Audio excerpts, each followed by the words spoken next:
नमस्कार, मैं मोनिका जैन कृष्ण की नगरी मथुरा में कथक नृत्य संस्थान से।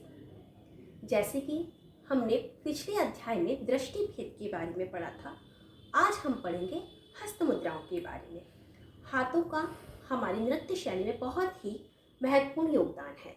हम किसी भी नृत्य शैली को उठा के देखें, चाहे वो शास्त्रीय नृत्य शैली हो या फिर कोई भी नृत्य शैली, अगर हम हाथों का प्रयोग करते हैं तो उस नृत्य शैली में बहुत ही अधिक चार चांद लग जाते हैं, बहुत ही अधिक हमारा नृत्य ग्रेसफुल लगता है। तो भरत मुनि ने नाट्य शास्त्र में कुल 64 हस्त मुद्राओं के बारे में बताया है, यानी कि 64, पर उसमें से 32 जो है हमारी वो है असंयुक्त हस्त मुद्रा। असंयुक्त हस्त मुद्रा कौन सी होती हैं? जो एक हाथ से बनती हैं। कुछ है संयुक्त हस्त मुद्राएं जिनका कि बनाने के लिए हमें दोनों हाथों का प्रयोग करना पड़ता है, कुछ इस तरह। कुछ इसके अलावा बाकी है नत हस्त मुद्राएं। आज हम पढ़ेंगे असंयुक्त हस्त मुद्राओं के बारे में, जो कि मुद्रा सिर्फ एक हाथ से बनती है। जब हम एक हाथ का प्रयोग किसी मुद्रा को बनाने के लिए करते हैं तो उसे कहते हैं असंयुक्त हस्त मुद्राएं। चलिए आगे की ओर बढ़ते हैं। नंबर 1, पताका, त्रिपताका, अर्धपताका। रुकिए, उससे पहले हमें उंगलियों का ज्ञान होना अति आवश्यक है। सबसे पहले जो फर्स्ट इंडेक्स फिंगर है, इसको हम अपने शास्त्रीय भाषा में तर्जनी कहते हैं। उसके बाद मध्यमा, नेक्स्ट अनामिका और फिर कनिष्ठिका। इसके साथ अंगूठा। इन चारों उंगलियां और अंगूठे को मिलाकर मुद्राओं का निर्माण किया जाता है। सबसे पहले है त्रिपताका। त्रिपताका जब हम चारों उंगलियों को एक साथ लगाते हैं और अंगूठे के कोने को तर्जनी के साथ मिलाते हैं तो उसे त्रिपताका का नाम दिया जाता है। इसका प्रयोग हम करते हैं गली दिखाने के लिए, द्वार बंद करने के लिए इत्यादि। नंबर 2, त्रिपताका। त्रिपताका में अनामिका को मोड़ दिया जाता है कुछ इस तरह। इसका प्रयोग हम करते हैं दीपक के लिए। जब हम दीपक आदि वस्तु को दिखाते हैं तो हम त्रिपताका का प्रयोग करते हैं। अगली है अर्धपताका। अर्धपताका में कनिष्ठिका और अनामिका, इन दोनों को नीचे की ओर लिया जाता है। इसका प्रयोग हम करते हैं छुरी से कोई वस्तु को काटने के लिए, इस तरह का भाव दिखाने के लिए। अगली है कर्तरी मुख। कर्तरी मुख में क्या करते हैं, जो त्रिपताका होती है उसमें से इसको ऊपर लेंगे और तर्जनी को ऐसे हिला देंगे कुछ इस तरह। कर्तरी मुख का प्रयोग हम करते हैं रुदन के लिए, आदि भाव दर्शाने के लिए। अगला है मयूर।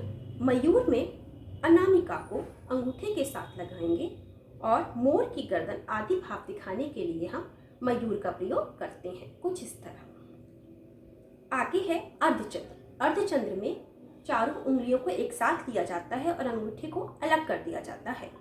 अर्धचंद्र का प्रयोग करते हैं चंद्रमा आदि का भाव दर्शाने के लिए। अगली है अराल। अराल में ये देखिए, चारों उंगली हमने ली, अंगूठा लिया, अंगूठे का कोने और तर्जनी के कोने को एक साथ मिलाया, पर मिलाया नहीं, इसमें इतना गैप है, यह है अराल। अराल का प्रयोग हम करेंगे प्रचंड वायु वेग दिखाने के लिए। अगली है शुभतुंड। अराल में अगर हम अनामिका को भी नीचे कर दें तो ये शुभतुंड बन जाता है। इसका प्रयोग करते हैं बाण आदि चलाने के लिए। मुष्टि। मुष्टि में चारों उंगलियों को बंद किया जाता है और अंगूठे को उसके ऊपर दिखाया जाता है। इसका प्रयोग हम मल्लयुद्ध आदि दिखाने के लिए करते हैं। हमारे गुरु ने दृढ़ मुष्टि के बारे में भी बताया। जब हम अंगूठे को अंदर ले जाते हैं और उंगलियों को बंद करते हैं तो ये भाव दृढ़ मुष्टि का यानी होता है पक्का इरादा। अगला है शिखर। शिखर के लिए चारों उंगलियों को बंद करेंगे, अंगूठे को ऊपर की तरफ रखेंगे। शिखर, इसका भाव दिखाया जाता है धनुष आदि दर्शाने के लिए कुछ इस तरह। अगला है कपित्थ मुद्रा। कपित्थ मुद्रा के लिए अनामिका और अंगूठे को एक साथ लगाया जाता है।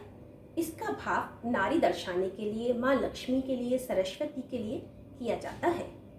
अगली कटका मुख। कटका मुख के लिए अनामिका और मध्यमा, इन दोनों को अंगूठे के साथ लगा के बाकी उंगलियों को बंद किया जाता है। कटका मुख दिखाने के लिए इस तरह तरह का भाव दिखाया जाता है।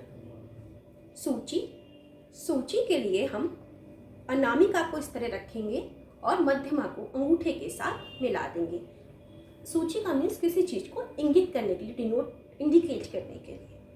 आगे है अर्धचंद्रकला।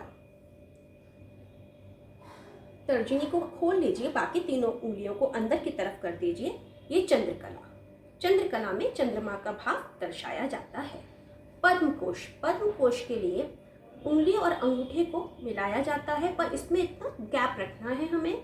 ये हम दिखा रहे हैं किसी फूल की कली दर्शाने के लिए।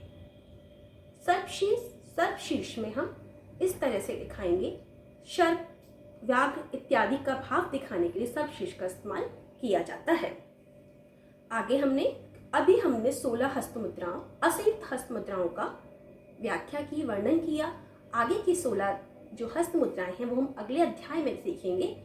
उससे पहले आगे के ज्ञान के लिए और इन सभी के लिए लाइक एंड शेयर, सब्सक्राइब करना मत भूलिएगा।